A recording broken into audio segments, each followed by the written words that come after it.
Hello everyone, welcome to Chargers TV. Ronald Riggs here along with Justin Bryan, and of course the long weekend has come and gone, and we're going to get into round 10 of the SEABL starting on Friday night, where the Melbourne Tigers will come down to the Doon Entertainment Centre and take on your very own Telstra Hobart Chargers. Now of course, JB, no games over the weekend. Everyone had a weekend off, including us, which was great, so recharge the batteries and away we go again. And we're going to preview the women's game first up, and this should be a good one. I mean, we've got Rebecca Cole from Melbourne coming down. She's averaging at the moment 25.4 a game and leading the league in scoring in the women's department. And Hobart, we're not sure where the injuries are at, but hopefully they'll be somewhat back near full strength. Hopefully so. I think that extra week and a bit, 2 weeks even, is really going to be crucial to players like a Clara and a Britt. Someone like a Kath would have had 2 whole weeks off her ankle, I believe. She went over to the States to visit family, so hopefully a bit of R&R has certainly helped her. They're going to be fine. Heard that Sarah Marston possibly hurt herself. She is coming off the bench for us at the moment. Possibly hurt herself in the SBL, so he's hoping that she's all right to keep the rotations up. I think they can be really competitive.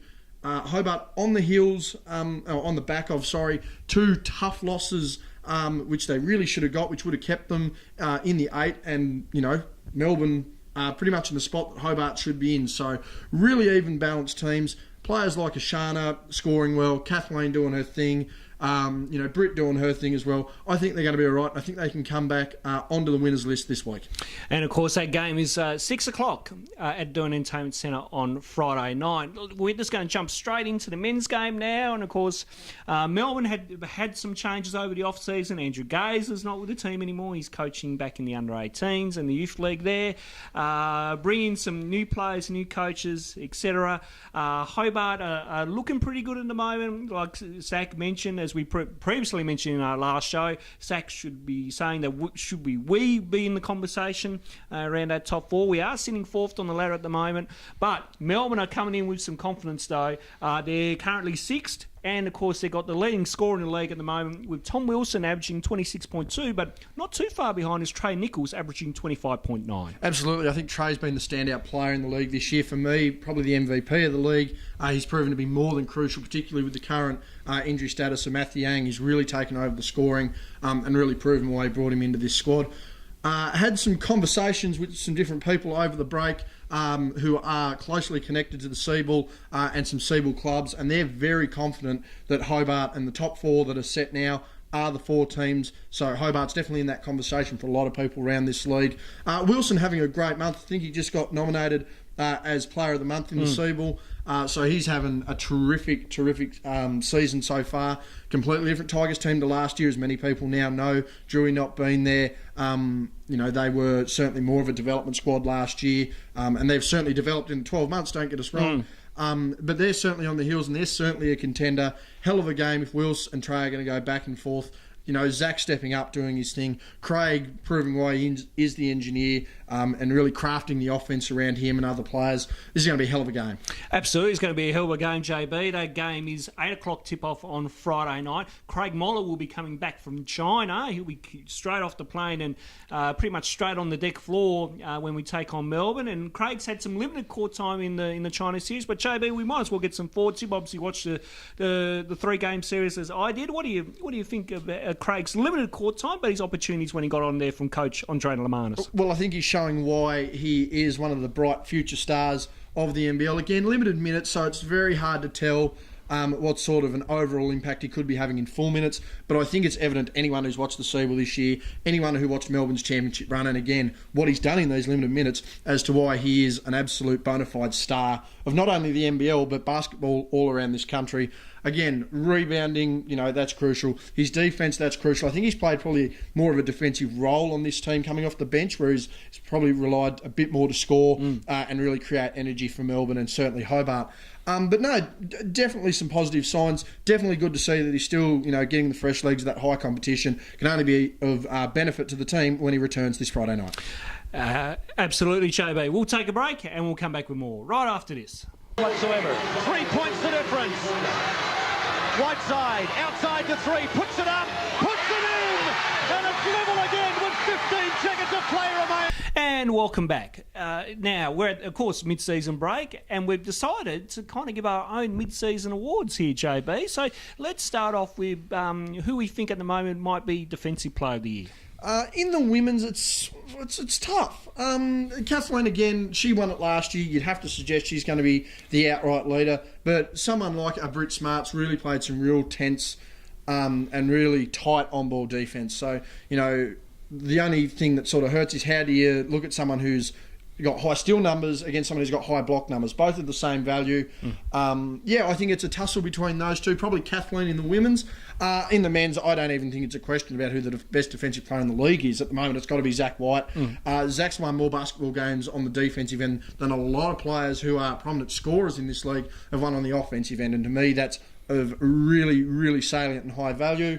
And I mean, you've only got to look at some of the greats to have ever played basketball. They rate what they do on the defensive end higher than what they did on the offensive end because you've got to put a hell of a lot more effort and there's a hell of a lot more pressure on you to stop. So to me, it has to be Zach in the men's, and I'm probably going to stick with Kath in the women's. And of course, as we mentioned with the awards, we're basing it just on the Hobart players. So if we think that at the end of the season when we do our Chargers presentation awards night, and we'll have details about that very later on in the year for you, we're basing this on Hobart players. So we're not looking at the league as a whole, we're just looking at Hobart here. MVP, who we think MVP, JB? The women's is a toss-up. I think Kathleen's certainly in the, again, you know, she's a stalwart of the club. She's a stalwart of the league now. I thought she should have been the MVP last year. A lot of people thought she should have. Absolutely. So, I mean, there's that thought there. I mean, she's proven to be crucial. Someone like a Brit's also proven to be quite crucial. Her impact of actually being on the floor and what happens to the team when she's not playing is quite valuable in that essence. And I think someone like a Shana too, probably flying under the radar, especially on the offensive end. Her shooting is crucial. She's really, I think, expanded her offensive game this year to the point where she's not just relying on that outside shot. She's getting inside. She's getting rebounds. She's, you know, playing more of a rounded game. So I think she's in the conversation. But to me, it's probably Kath. In the men's, I think it's going to be Zach, or it's going to be, Zach definitely defensively. I mean, if he's our defensive player of the year, he's got to be in there. But I think someone like a Trey or a Craig's certainly going to be it. Matthew Yang, I think the injuries are going to hurt him. He certainly had a good start to the season, but injuries really going to hurt him in the long run. But I definitely think that it's going to be our other big three in Trey. It's going to be Zach, or it's going to be Craig. Probably going to go with Zach.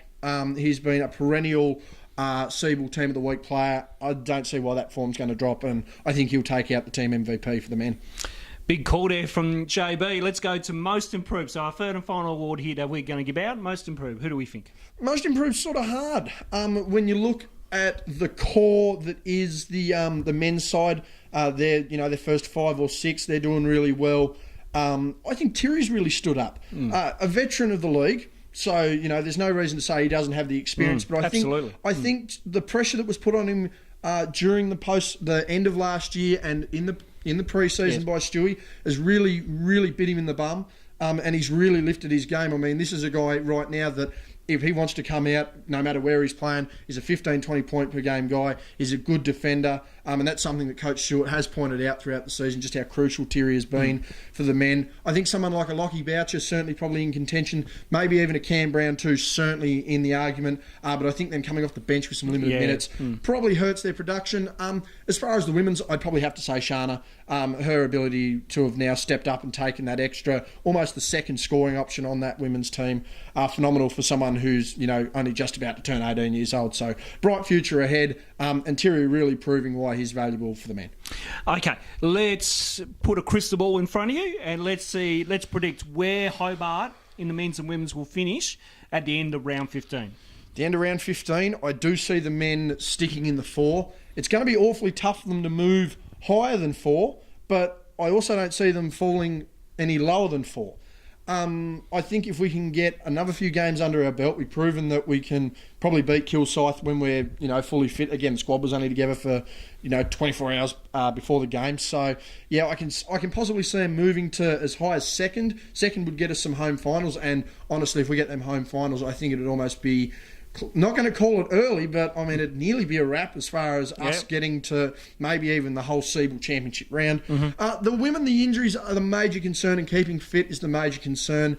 The bonus is that there are girls that are about to come back into this team, and there's no doubt about it. When they are fit and firing, they are a very good side. I think Hobart can get up to 6th in the women's. Hell of a dogfight. I mean, you've only got to see what the coaches have said and what other personalities around the league had said. It's the tightest the comp's ever been. We acknowledge that week in, week out. So to try and gain major spacing between your opponents is tough. I think the women will move to, about that 6th position, and it'll be a hell of a fight in the women's comp. I don't think I can pick a winner yet. There you go, the thoughts of JB and where the teams will finish, and also award winners. And I'm sure when we come to the end of the season, will JB be right or will we be wrong? Stay tuned. Will I have some more egg on my face like last year, Rob? Well, you never know, JB. So stay tuned and find out more when we get to later into the season. We're looking forward to the business end now as we've tracked over halfway. And we're going to take a break now, and we're going to wrap it all up right after this. Nowhere to go. Thinks about a 2 attempt. Bruton. Bit fancy. He's going to try and go all the way. This is off to McDaniel.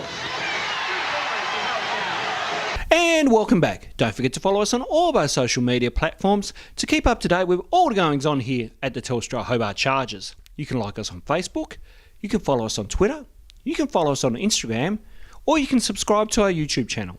So don't forget to keep up to date with all the goings on here at the Telstra Hobart Chargers. No special guest this week, unfortunately, due to the long weekend and the league bye, but I can tell you that we will catch up with Craig Moller to get his thoughts on his experience with the NBL All-Australian team that just recently toured China over the past week. Now, we do have a special announcement for you in regards to Friday night. I'm very pleased to announce on behalf of Chargers TV and the Telstra Hobart Chargers, we are going to be live streaming games against Melbourne, both women's and men's. We're going to be live streaming.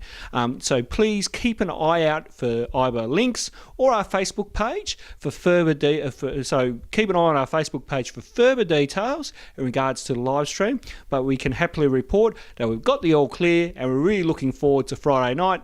It will be myself and Mark Nash in commentary, so make sure if you can't make it to the game, be sure to join us from your living room where you'll see your very own Telstra Hobart Chargers in action against the Melbourne Tigers. That's all we have time for in this edition of Chargers TV. On behalf of the entire crew, it's goodbye.